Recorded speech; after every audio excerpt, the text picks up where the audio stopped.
जी हाँ, फिर से हाजिर है एक नए वीडियो के साथ। और अभी हम जानने वाले हैं कि शिक्षा के क्षेत्र में अगर शिक्षा पाना चाहते हैं या किसी स्कूल में, कॉलेज में, किसी विद्यालय में आपको नॉलेज लेना है तो उन सभी क्षेत्रों में आपको किन विशेष बातों को ध्यान देना चाहिए, किन विशेष बातों को जानकारी रखनी चाहिए और किन विशेष कार्यों को करके आप सफल हो सकते हैं आने वाले समय में 2 से 4 साल में या 4-5 साल में। जो भी वहाँ पे पढ़ाई लिखाई करके, जो भी कार्य करके आपको किस क्षेत्र में आप सफल हो सकते हैं, इसके बारे में हम जानने वाले हैं। तो सबसे पहले हम आपको बता दें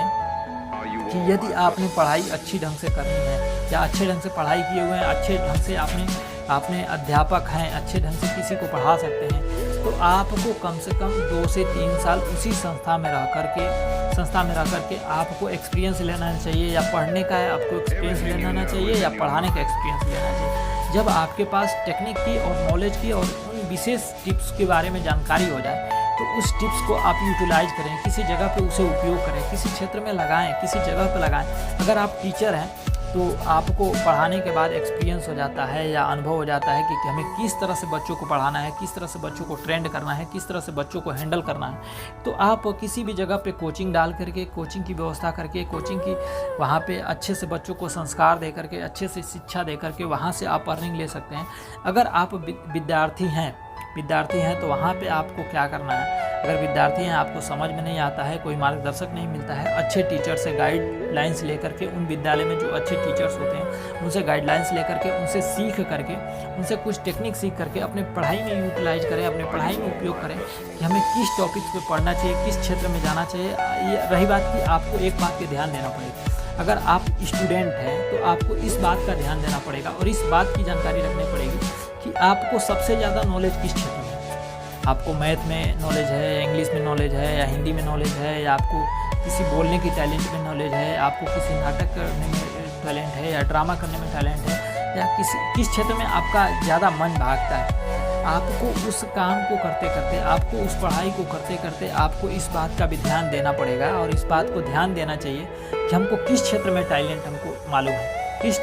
क्षेत्र में हमें टैलेंट ज़्यादा लगता है। उस क्षेत्र में आपको लगभग धीरे धीरे, आपको फुल टाइम उसमें काम नहीं करना है, उसमें कोई भी समय नहीं देना है। आपको पढ़ाई के साथ साथ सुबह शाम जब भी टाइम मिलता है तो थोड़ा थोड़ा करके आप उसमें टाइम दें, उसमें उसको अनुभव को अर्जित करें, उस अनुभव को सीखें, उसमें जाएं, देखें। पहले सुबह शाम जाएं, फिर आपके पास जितना भी टाइम मिलता है धीरे धीरे उस टाइम को यूटिलाइज करें, उसमें ट्रांसफरिंग करें, पढ़ाई के साथ साथ उससे सीखते रहें। और फिर उसके बाद से जब भी आपके पास समय मिलता है, कि छुट्टियों का समय मिलता है, उस छुट्टियों के समय में संडे के दिन में आपको अगर टाइम मिलता है तो संडे के दिन,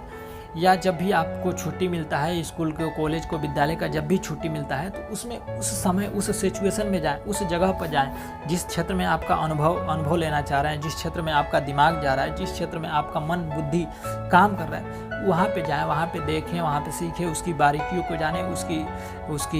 उसमें जो कुछ भी आपको लगे कि इसको हमें सीखना चाहिए, उन सभी चीज़ों को सीखें, जानें। 1 से 2 साल प्रैक्टिस करते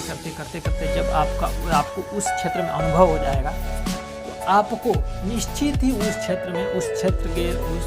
के आप मास्टर हो जाएंगे, उस क्षेत्र में काबिल तारीफ करने लगेंगे, आप अच्छे से अनुभव हो जाएगा और उसमें आप एक्सपर्ट हो जाएंगे। अपने पढ़ाई के साथ आपने उस काम को किया जिसमें कि आपको अगर ये छोड़ रहे हैं, पढ़ाई छोड़ रहे हैं तो उसमें आपको सफलता मिल जाएगी, या उसे थोड़ा सा रोक कर रहे हैं तो ब्रेक अगर उस काम को ब्रेक कर रहे हैं तो पढ़ाई में आपको रफ्तार मिल जाएगी। इन बातों को ध्यान में रखते हुए आपको जिस भी क्षेत्र में, जिस भी कार्य में आपको मन लगता है, जिस भी कार्य में आपका दिमाग काम करता है या बुद्धि काम करता है, उस क्षेत्र को थोड़ी समय दे करके, थोड़े अपने अनुभव को शेयर करके, थोड़ी उससे नॉलेज लेकर उसमें आप मास्टर बन सकते हैं। उसमें आप एक नॉलेज आदमी बन सकते हैं या बुद्धिमान व्यक्ति बन सकते हैं। 3 बातों को ध्यान में रखते हुए, इन बातों को केयर करते हुए हमें उस कार्य को करना चाहिए, उस काम में मन लगाना चाहिए, उसमें ध्यान देना चाहिए, तो हम बहुत ही अच्छा लाभ मिलते हैं, बहुत ही अच्छा सफलता हासिल होती है। तो इन बातों को ध्यान में रखते हुए आज के लिए इतना ही। मिलते हैं अगले वीडियो में एक नए वीडियो के साथ। तब तक के लिए धन्यवाद।